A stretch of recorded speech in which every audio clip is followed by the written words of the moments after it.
नमस्कार दोस्तों, वाणिज्य से संबंधित अगले पार्ट की ओर चलते हैं और निम्नलिखित प्रश्नों को देखते हैं। पहला प्रश्न है, ट्रेन लोड 120 ए क्लास हेतु निम्न में से वैगन लोड के लिए किस क्लास में चार्ज करेंगे? सही उत्तर है 120 बी। जब ट्रेन लोड 120 ए क्लास है तो उसका वैगन लोड उससे एक उच्च श्रेणी वैगन लोड होगा, इसलिए इसका सही उत्तर है क्लास 120 बी। अगला प्रश्न है, धारा 164 का उल्लंघन करने पर कितनी सजा का प्रावधान है? सही उत्तर है 3 साल। धारा 164 का उल्लंघन करने पर 3 साल की सजा का प्रावधान है। अगला प्रश्न है, पशुधन लोडिंग हेतु कितना फ्री समय दिया जाता है? सही उत्तर है 4 घंटे। पशुधन लोडिंग हेतु 4 घंटे का फ्री समय दिया जाता है। अगला प्रश्न है, स्थान शुल्क चार्ज करने के लिए स्टेशनों को कितने भागों में विभाजित किया गया है? सही उत्तर है 3। स्थान शुल्क चार्ज करने के लिए स्टेशनों को 3 भागों में विभाजित किया गया है। प्रथम श्रेणी, द्वितीय श्रेणी और तृतीय श्रेणी।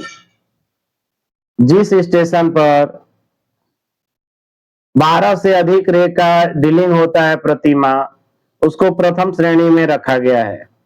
और वैसा स्टेशन जहां पर 7 से अधिक और 12 तक अगर होता है तो 7 से और 12 के बीच वाले रेकों की हैंडलिंग करने वाले स्टेशन को द्वितीय श्रेणी में रखा गया है। और 7 से कम रेक आते हैं प्रति माह तो वैसे स्टेशन को तृतीय श्रेणी में रखा गया है।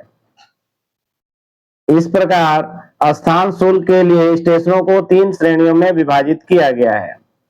अगला प्रश्न है, मिलिट्री यातायात को प्राथमिकता सूची के किस ग्रुप में रखा गया है? सही उत्तर है ए। मिलिट्री यातायात को प्राथमिकता सूची के ग्रुप ए में रखा गया है। अगला प्रश्न है, मशीन निर्मित सार की कितनी प्रतियां स्टेशन को भेजी जाती हैं? सही उत्तर है 2। मशीन निर्मित सार की 2 प्रतियां स्टेशन को भेजी जाती हैं। अगला प्रश्न है, वैगन पंजीकरण के बाद कितने दिनों तक रेक की सप्लाई न होने पर पंजीकरण शुल्क वापस लौटाया जाता है? सही उत्तर है 10 दिन। वैगन पंजीकरण के बाद 10 दिनों के अंदर यदि रेक की सप्लाई नहीं होती है तो उसका पंजीकरण शुल्क वापस लौटा दिया जाता है।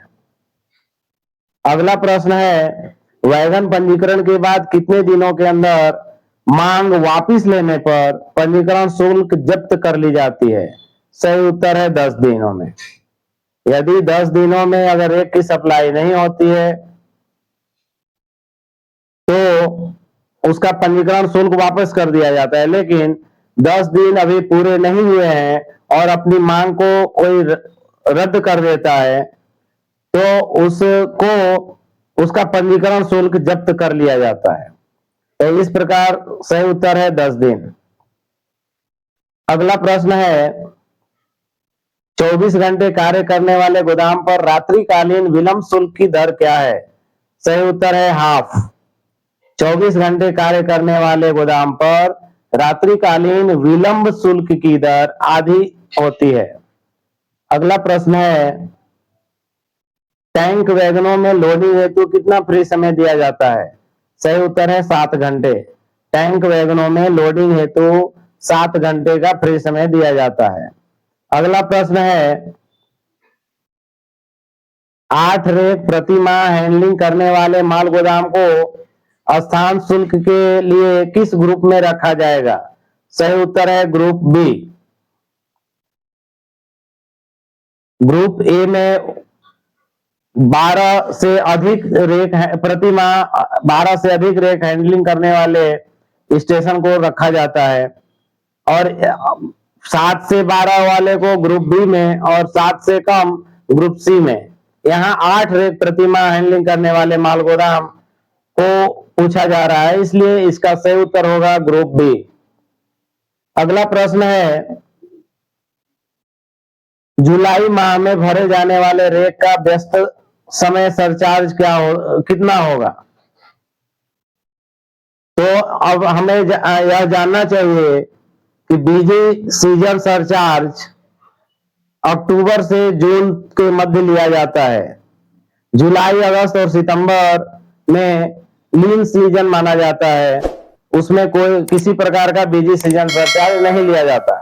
यहाँ जुलाई माह पूछ रहा है, इसलिए यहाँ बिजी सीजन सरचार्ज कुछ भी नहीं होगा, अर्थात नथिंग। बिजी सीजन सरचार्ज अक्टूबर से जून के महीने में लिया जाता है। अगला प्रश्न है, पेट्रोल को प्राथमिकता सूची के किस ग्रुप में रखा गया है? सही उत्तर है सी, पेट्रोल को प्राथमिकता सूची के सी ग्रुप में रखा गया है। अगला प्रश्न है, वैगन में रेलवे मटेरियल का लदान करने पर भाड़े में कितनी छूट दी जाती है? सही उत्तर है 30%। वैगन में रेलवे मटेरियल का लदान करने पर भाड़े में 30% की छूट दी जाती है। अगला प्रश्न है, रेलवे द्वारा माल वर्गीकरण किस धारा के अंतर्गत किया जाता है? सही उत्तर है 31। रेलवे द्वारा माल का वर्गीकरण धारा 31 के अंतर्गत किया जाता है। अगला प्रश्न है, रेलवे दावा अधिकरण में कुल कितने सदस्य होते हैं? सही उत्तर है 7। रेलवे दावा अधिकरण में कुल 7 सदस्य होते हैं। अगला प्रश्न है, किसी भी बकाया की वसूली के लिए रेलवे को किस धारा के अंतर्गत पार्टी के माल की नीलामी करने का अधिकार है? सही उत्तर है धारा 83-84। किसी भी बकाया की वसूली के लिए रेलवे को धारा 83-84 के अंतर्गत पार्टी के माल की नीलामी करने का अधिकार है। अगला प्रश्न है, कोंकोर की स्थापना कब की गई थी? सही उत्तर है 1988 में। कोंकोर की स्थापना 1988 में की गई थी। अगला प्रश्न है, खुले वैगनों में मशीन से लदान करने के लिए कितना फ्री समय दिया जाता है? सही उत्तर है 5 घंटे। खुले वैगनों में मशीन से लदान करने के लिए 5 घंटे का फ्री समय दिया जाता है। अगला प्रश्न है, माल डिलीवरी के लिए गेट पास कितनी प्रतियों में बनाया जाता है? सही उत्तर है 2। माल डिलीवरी के लिए गेट पास 2 प्रतियों में बनाया जाता है। अगला प्रश्न है, मार्ग परिवर्तन में प्रतिवेदन शुल्क कितना लिया जाता है? डाइवर्जन फीस कितनी ली जाती है? सही उत्तर है 300 रुपया प्रति वैगन। मार्ग परिवर्तन में प्रति वैगन शुल्क कितना लिया जाता है? 300 रुपया। अगला प्रश्न है, गंतव्य स्टेशन पर रीबुकिंग हेतु आवेदन कौन स्वीकार कर सकता है? सही उत्तर है स्टेशन मास्टर। गंतव्य स्टेशन पर रीबुकिंग हेतु आवेदन स्टेशन मास्टर स्वीकार कर सकता है। अगला प्रश्न है, रेलवे दावा अधिकरण के निर्णय के विरुद्ध हाई कोर्ट में अपील कितने दिनों में की जा सकती है? सही उत्तर है 90 दिन। रेलवे दावा अधिकरण के निर्णय के विरुद्ध हाई कोर्ट में अपील 90 दिनों में की जा सकती है। अगला प्रश्न है, रेलवे में कितने प्रकार के क्षतिपूरक नोट काम में लिए जाते हैं? सही उत्तर है 2। रेलवे में 2 प्रकार के क्षतिपूरक नोट काम में लिए जाते हैं। अगला प्रश्न है, रेलवे दावा अधिकरण में दावा प्रस्तुत करने की अधिकतम समय सीमा कितनी है? सही उत्तर है 3 साल। रेलवे दावा अधिकरण में दावा प्रस्तुत करने की अधिकतम समय सीमा 3 साल है। अगला प्रश्न है, नीलामी में वाणिज्य निरीक्षक की शक्तियां कितनी है? सही उत्तर है 5000 रुपए। नीलामी में सीएमआई अर्थात वाणिज्य निरीक्षक की शक्तियां प्रति पैकेज 5000 रुपए की है। अगला प्रश्न है, निम्न में से किस पर दंडात्मक प्रभार यूनिटिव चार्ज लिए जाते हैं? सही उत्तर है इनमें से कोई नहीं।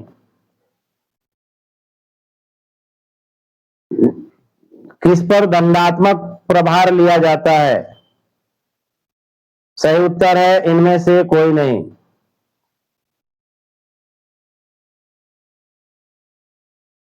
अगला प्रश्न है, निर्धारण सुपुर्दगी की रिपोर्ट कितनी प्रतियों में बनाई जाती है? सही उत्तर है 3। असेसमेंट डिलीवरी रिपोर्ट 3 प्रतियों में बनाई जाती है। दंडात्मक प्रभार एनटीआर या टोटल फ्रेट या बेसिक फ्रेट पर नहीं लिया जाता है, क्योंकि दंडात्मक प्रभार का नियम अलग होता है, वह नियमानुसार लिया जाता है। चलिए इस प्रकार इस वीडियो को पूरा करते हैं। नमस्कार, आपका बहुत बहुत धन्यवाद।